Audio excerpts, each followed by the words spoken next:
आइए श्री राम कथा की ओर चलें। मंथरा कैकेयी महारानी को कद्रू और बिनता की कहानी सुना रही है।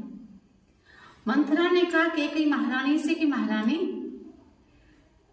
कौशल्या महारानी नहीं है, कद्रू है, कद्रू आपके साथ में छल कर रही है।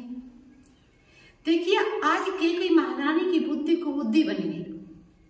संगति ही गुड़ उपजे, संगति ही गुड़ जाए, और बांस फांस और सुरी एक ही भाव बिकाय, एक ही भाव बिकाय। जैसे बांस की फांस मिश्री का साथ कर लेती है तो बांस की फांस मिश्री के भाव जाती है। जैसे दूध का साथ पानी कर लेता है तो पानी दूध के भाव बिकता है। अति की रगड़ करे जो कोई, और अग्नि प्रगट चंदन से हुई।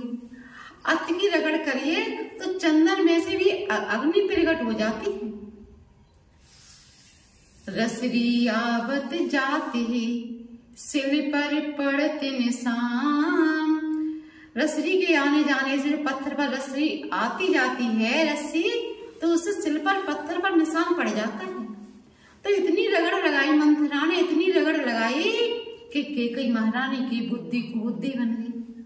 देखिए अब कैकेयी महारानी कितनी बुद्धिमान, कितनी विवेकवान, आज मंद बुद्धि वाली मंथरा को पूछ रही हैं कि मंथरा अब मैं क्या करूं।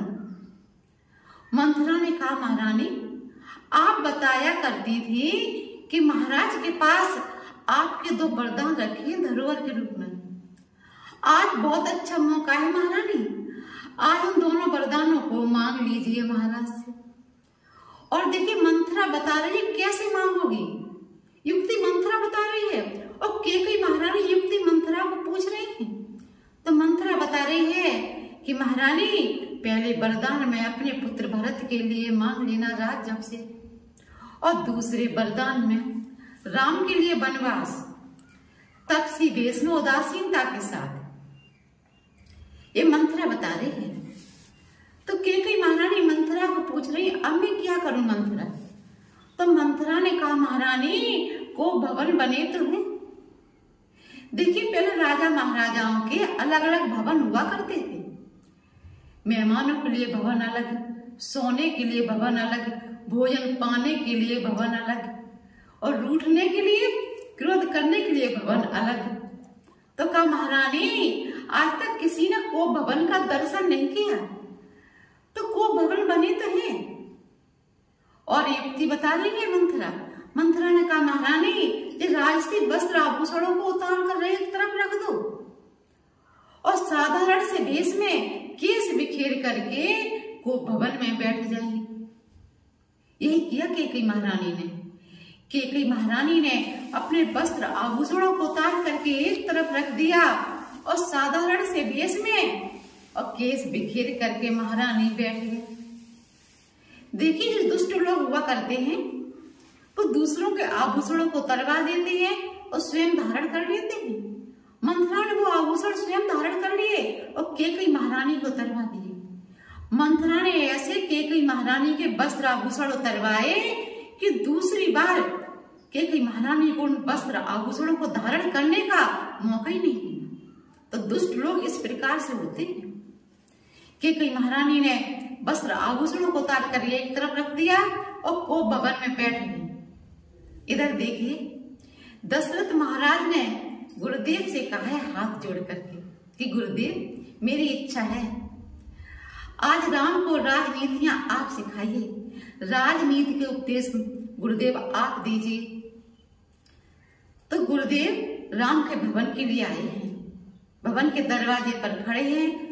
दासी दौड़ करके राम के पास पहुंची और कहा प्रभु श्री राम से कि गुरुदेव भवन के दरवाजे पर खड़े हैं,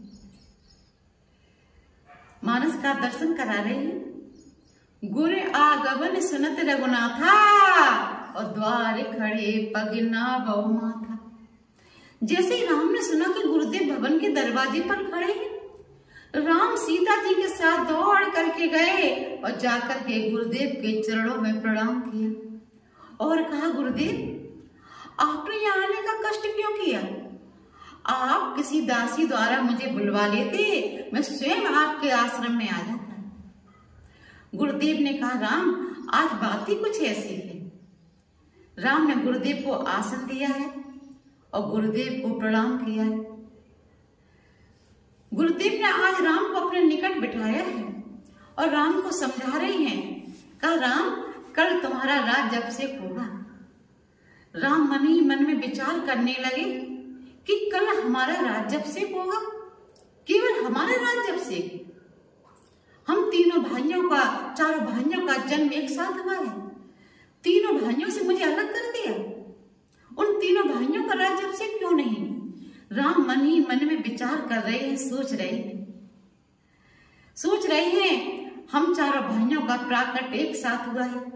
हम चारों भाई एक साथ पढ़े बड़े, जनेऊ संस्कार एक साथ, गुरुदेव की यहाँ विद्या अध्ययन करने के लिए एक साथ गए। और तो और हम चारों भाइयों का विवाह एक ही मंडप के नीचे एक साथ हुआ है। तो हमारा राज्याभिषेक उन तीनों भाइयों का क्यों नहीं? तीनों भाइयों से मुझे अलग कर दिया। राम खुश नहीं हुए, आनंदित नहीं हो रहे, मन में विचार कर रहे हैं। गुरुदेव ने कहा कि राम, सच्चे राजा का कर्तव्य है जो सुख स्वयं भोगे वो अपनी प्रजा को भी भोगाए। और सच्चे राजा का कर्तव्य है अर्धरात्रि के समय साधारण से वेश में पूरे नगर में भ्रमण करे। ये देखिए, हमारे राज्य में कोई दुखी तो नहीं है, ये सच्चे राजा का कर्तव्य है। इस प्रकार से गुरुदेव ने राम को राजनीतियां बताई हैं, राजनीतियां समझाई हैं। इधर देखिए, जब दशरथ महाराज काम से निवृत्त हुए तो चल दिए, दौड़ लगा दी। कहाँ के लिए? कैकेयी महारानी के भवन के लिए, क्योंकि कैकेयी महारानी अनेक बार पूछ चुकी थी कि महाराज आप राम का राज्याभिषेक कब कर रहे हैं? तो ये समाचार, शुभ समाचार पहले कैकेयी महारानी को सुनाऊंगा, कैकेयी महारानी आनंदित होंगी। ये विचार करके दशरथ महाराज चल दिए कैकेयी महारानी के भवन के लिए और आनंदित होते हुए जा रहे हैं कि कैकेयी महारानी समाचार सुन करके आनंदित होंगी।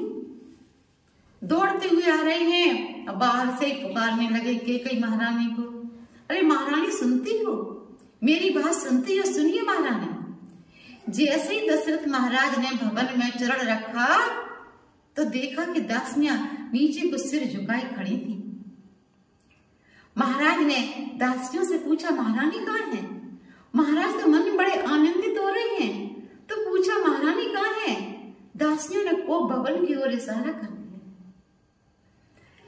जैसे ही महाराज को भवन में पहुंचे, को भवन का दृश्य देख करके आश्चर्यचकित रह गए। और जैसे ही कैकेयी महारानी के निकट पहुंची और कहा, महारानी तुमसे किसी ने कुछ कहा? जैसे महारानी को छूने का प्रयास किया तो महारानी ने महाराज का एक तरफ हाथ झटक दिया कि महाराज दूर रहिए मुझसे। महाराज ने कैकेयी महारानी से कहा कि महारानी किसी ने तुमसे कुछ कहा? किसने तुम्हारा अपराध किया है? तुमको बताने में देरी होगी, मुझको दंड देने में देरी नहीं होगी। बताइए महारानी, किसने तुम्हारा अपराध किया है? जो तुम दंड बताओगी वही दंड मैं उसे दूंगा। बताइए महारानी, क्या बात हुई? कैकेयी महारानी मूक हो गई। निरंतर पूछते जा रहे हैं दशरथ महाराज, बताइए महारानी क्या हुआ, क्या बात है महारानी? कुछ मांगना चाहती हो तो मांग लो।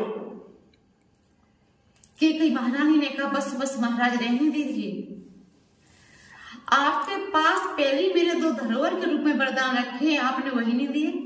महाराज हंसने लगे कि महारानी मैं तो तुम्हें उसी समय वरदान दे रहा था, तुमने कहा था कि धरोहर के रूप में रखिए, अब मांग लो। कैकेयी महारानी ने कहा, मांग मांग पे कहो पिया, कब न ले देओ, और देन कहे वरदान दे, तेउ पावती संदे, तेउ पावती संदे। महाराज आप हमेशा कहते रहते हो मांग लो और कुछ देते लेते तो हो नहीं।